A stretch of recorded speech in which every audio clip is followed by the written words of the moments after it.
Nanindigan ang palasyo na legal at walang nilalabag na probisyon sa konstitusyon ang liderato sa Senado. Kaugnay niyan, may nagkalapang report si Bombo Annalise Soberano. Nanindigan ang Palasyo ng Malacanang na legal at may quorum ang sesyon kahapon ng Senado at ang pagpili ng bagong liderato.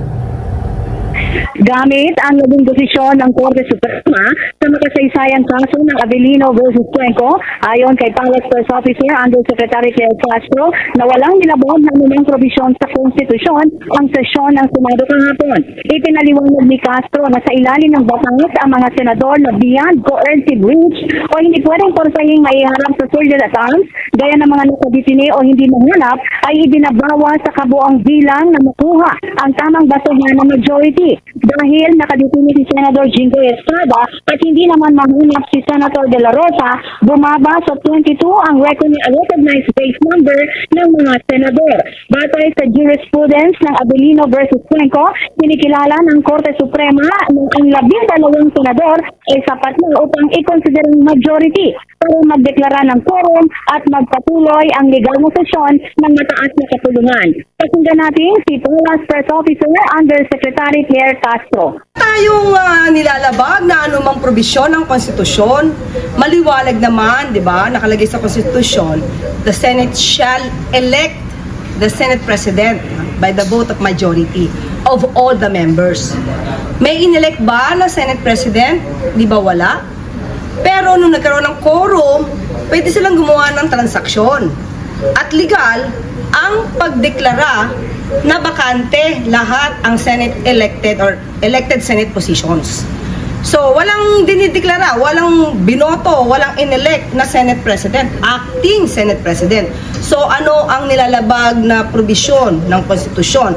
At maliwanag, akin na rin nabanggit kanina, na tayo ay sumusunod lamang sa naging kautusan at naging desisyon ng Supreme Court sa Avellino versus Cuenco. At tandaan natin, yan din ang ginawa tayo.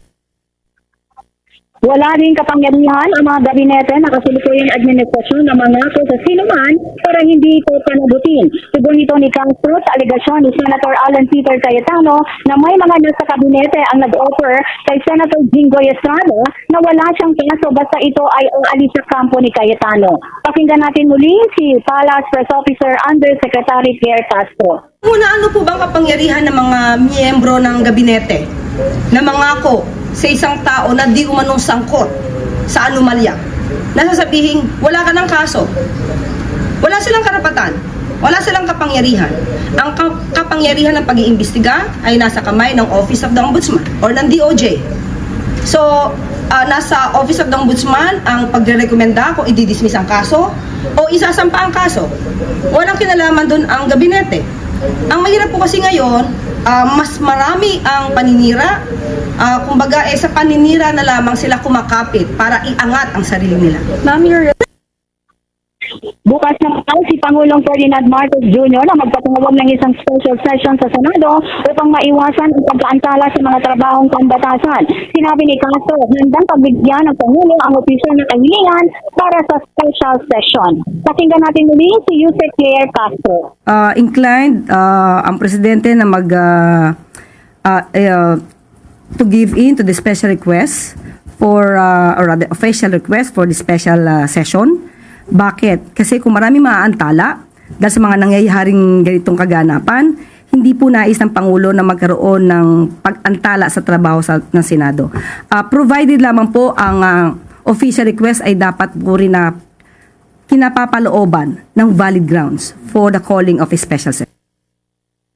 Tiniyak naman ng Malacanang na magiging isa sa mga priority bill ang anti-political dynasty bill sa ilalim ng Marcos administration. Kahapon, formal nang pinagtibay ng Kamara itong itinaprubahan sa third and final reading ang nasabing panukala. Nang tanungin kung sapat na ba para kay Pangulong Marcos ang bersyong ipinasa ng Kamara upang makuha nito ang best version sa batas, nilinaw ng Palasyo na hintayin na lang muna ang final na desisyon. Pakinggan natin si Palace Press Officer Undersecretary Cleo Castro sa pagtatanong ng Bombo Radio. Kahapon po, nag-adjourn na po ang first regular session ng 20th Congress at kabilang po sa mga naging accomplishment ay yung pagpasa po ng anti-political dynasty bill. Nabanggit po kasi ng palasyo na nais ng Pangulo ang best version ng anti-political dynasty bill. Ngayong approve na po ito sa House of Representatives na nagbabawal sa magkakamag-anak hanggang second degree of consanguinity o affinity. Sapat na ba ang version na ito para sa Pangulo o may mga particular na provision po siyang nais makita bago niya ito pirmahan? May version ang House of Representatives, may magiging version din po ang Senado. So, titignan po ng Pangulo dahil pag ito po ay naipasa na at napakita na po sa Pangulo, ay titiyakin po na ito ay isa sa magiging priority bills. Dahil ito po talaga ang nais ng Pangulo na sa kanyang pamumuno ay maipasa ang anti-political dynasty bill. Kahapon po,